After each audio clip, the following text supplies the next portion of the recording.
daw mga ID sa ilang mga private school dahil sa pamamagitan daw nito, agad na malalaman ng mga magulang kung nakapasok na ang mga anak nila. May live report si Steve Dailisan. Steve? Sige, hindi na nga raw kakabakaba yung mga magulang sa Kings Montessori sa Quezon City dahil sa bagong security feature sa ID na ikinabit ngayong school year.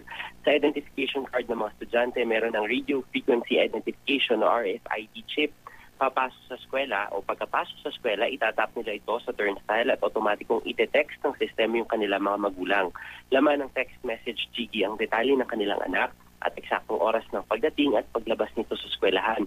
May fetcher profile din na tinatawag kaya hindi basta-basta masusundo ng kahit sino man ang bata, lalo na kung hindi naka-input sa database. Sa database, bukod sa fetcher card na kailangan ding itap ng susundo, lalabas ang litrato ng sundo at saka palang palalabasin ng mga bata. May system text message din para sa mga guro, empleyado, estudyante at magulang para madali ang anunsyo sa tuwing may class suspension dulot ng bagyo, baha o anumang kalamidad.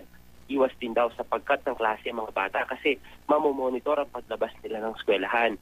Ayon nga kay Ana Maria Pagara, ang developer at distributor ng Prime Product, real-time ang pasok ng text message kaya walang delay, depende na lamang sa signal na makatatanggap nito. Malaking tulong naman daw ito sa school administration at sa mga magulang. Ayon kay Mark Rodriguez, ang Student Activity Coordinator ng naturang eskwelahan.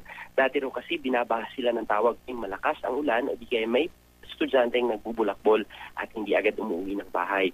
Para sa mga magulang tulad ni Lourdes Legaspi na may 2 anak sa naturang eskwelahan, malaking bagay daw ito lalo't hindi masabi ang panahon sa ngayon, lalo't naman ang balita yung mga nakikidnap na estudyante, kaya importante na makapag-ingat.